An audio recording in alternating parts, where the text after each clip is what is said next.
வளர்ச்சியும் வாய்ப்புகளும் தொடர தமிழும் தமிழகமும் தலை நிமிர மோடியின் கேரண்டி இருக்கு. பயம் எதற்கு? இனிமே கண்ணை மூடிட்டு கடலை எண்ணெய் வாங்கலாம். ஏன்னா மந்த்ரா கடலை எண்ணெய் இதயத்தின் தயாரிப்பு. डीएमके तमिलनाडु को पुरानी सोच में, पुरानी पॉलिटिक्स में फंसाकर रखना चाहती है। पूरी डीएमके एक फैमिली की कंपनी बनकर रह गई है। 3 मेन क्राइटेरिया है। First, family politics, second, corruption, third, anti Tamil culture. कि डीएमके की इस दशकों पुरानी खतरनाक पॉलिटिक्स को एक्सपोज करके ही रहूंगा. வேலூரில் நடந்த பாரதிய ஜனதா பொதுக்கூட்டத்தில் பாரதிய ஜனதா மற்றும் கூட்டணி கட்சி வேட்பாளர்களை ஆதரித்து பிரதமர் மோடி பேசினார். ஊழலின் ஒட்டுமொத்த அத்தாரிட்டியாக திமுகவும் அதனை வழிநடத்தும் திமுக குடும்பமும் உள்ளது. தமிழகத்தின் வளர்ச்சிக்கு திமுக தடையாக உள்ளது. திமுக ஒரு குடும்ப கம்பெனி. மத்திய அரசு அனுப்பும் ஆயிரக்கணக்கான கோடி ரூபாயை திமுக அரசு ஊழல் செய்கிறது. மக்கள் ஒற்றுமையாக இருந்தால் திமுக செல்லா காசாகிவிடும். இதனால்தான் ஜாதி, மதம், மொழி ரீதியில் மக்களை திமுக பிளவுபடுத்துகிறது. திமுகவின் பிரித்தாளும் அரசியலை அம்பலப்படுத்தாமல் ஓய மாட்டேன் என்றார். பள்ளி குழந்தைகள் வரை போதை கலாச்சாரத்தை திமுக கொண்டு சென்று விட்டது. கைது செய்யப்பட்ட போதைப்பொருள் கடத்தல் கும்பலின் தலைவனுக்கு எந்த குடும்பத்துடன் தொடர்பு உள்ளது என்பதை அனைவருக்கும் தெரியப்படுத்த வேண்டும் என்றார். लेकिन डीएमके तमिलनाडु को पुरानी सोच में, पुरानी पॉलिटिक्स में फंसाकर रखना चाहती है। पूरी डीएमके एक फैमिली की कंपनी बनकर रह गई है। डीएमके की फैमिली पॉलिटिक्स की वजह से तमिलनाडु के यूथ को आगे बढ़ने का मौका नहीं मिल रहा है। डीएमके से चुनाव लड़ने और डीएमके में आगे बढ़ने के लिए 3 मेन क्राइटेरिया है। 3 मेन क्राइटेरिया है। First, family politics, second, corruption, third, anti Tamil culture. நண்பர்களே, வளர்ந்த இந்தியாவை வழிநடத்தும் தமிழகம் வழிநடத்தக்கூடிய ஒரு நேரம் இது. ஆனால் தமிழகத்தைச் சேர்ந்த திராவிட முன்னேற்ற கழகம் இன்னும் பழைய சிந்தனையில் இருந்து கொண்டிருக்கிறது மட்டுமல்ல, பழைய அரசியலை செய்து இதிலே நம் அத்தனை பேரும் இதிலே சிக்க வைக்க முயற்சி செய்து கொண்டிருக்கின்றது. ஒட்டுமொத்த திராவிட முன்னேற்ற திமுகவும் திமுக குடும்ப சொத்தாக நிறுவனமாக அது மாறிவிட்டது என்பதை நாம் புரிந்து கொள்ள வேண்டும். திமுகவுடைய குடும்ப அரசியல் காரணமாக தமிழக இளைஞர்கள் முன்னேற முடியாமல் இங்கே வாய்ப்பே இல்லை, முன்னேறதுக்கு வாய்ப்பே இல்லை என்பதை நான் சொல்லிக் கொள்கின்றேன். அதே போல திராவிட முன்னேற்ற கழகம் திமுக இருந்து நீங்கள் தேர்தலை போட்டி போடணும்னு சொன்னா அதுல 3 விஷயம் திமுகவில் முக்கியமா வச்சிருக்காங்க. ஒன்னு, நீங்க மிகப்பெரிய குடும்பத்திலிருந்து வந்திருக்க அரசியல் குடும்பத்திலிருந்து வந்திருக்கணும். 2வது, ஊழல் பண்ணணும். ஊழல் தான் மிகப்பெரிய அளவுகோல் உங்களுக்கு தெரிஞ்சிருக்கணும்.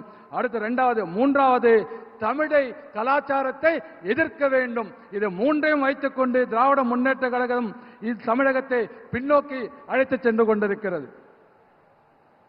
करप्शन पर तो डीएमके ने पहला कॉपीराइट करवाया हुआ है। पूरी फैमिली मिलकर तमिलनाडु को लूटने का काम कर रही है।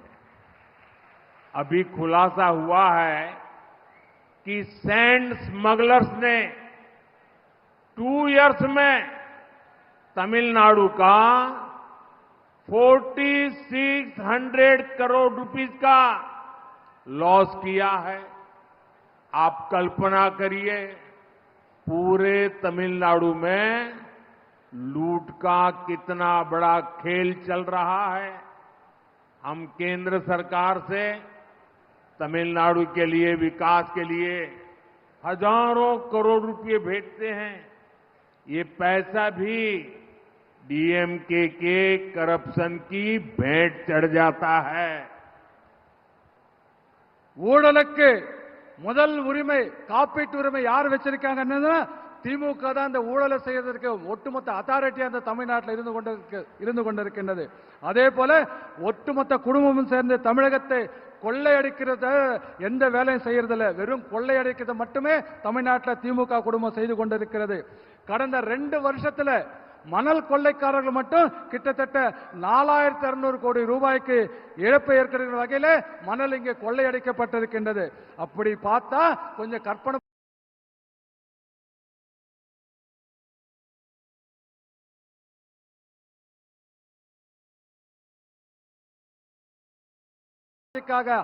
ஆயிரக்கணக்கான கோடி ரூபாய்களை மத்திய அரசாங்கத்தை நாம் இங்க அனுப்பிச்சிட்டு இருக்கோம். ஆனா அதை திமுக தன்னுடைய ஊழலுக்காக பயன்படுத்திக் கொண்டு முழுவதுமாக ஊழல் செய்து அதை கழிவறம் செய்து கொண்டிருக்கின்றது.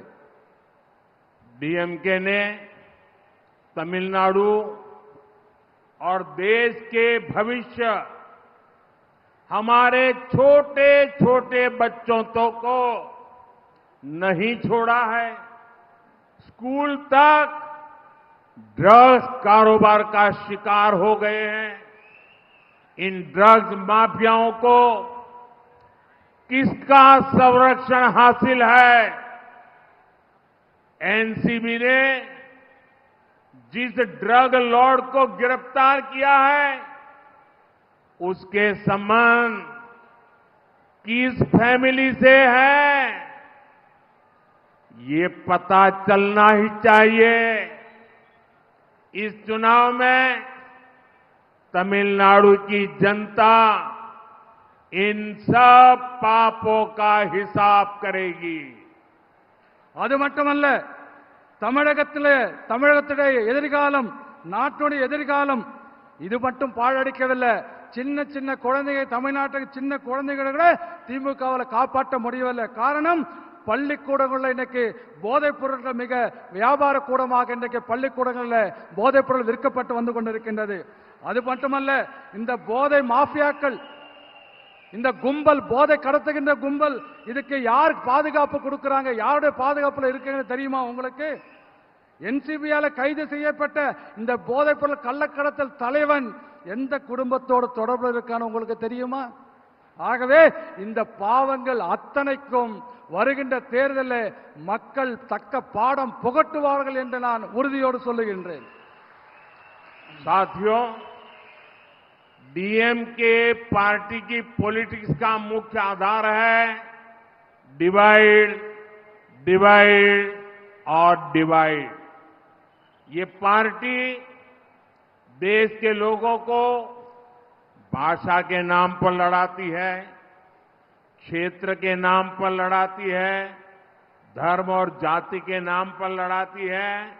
डीएमके को पता है कि जिस दिन लोग डिवाइड एंड रूल की पॉलिटिक्स समझ गए, ये डीएमके को एक वोट नहीं मिलेगा, एक वोट।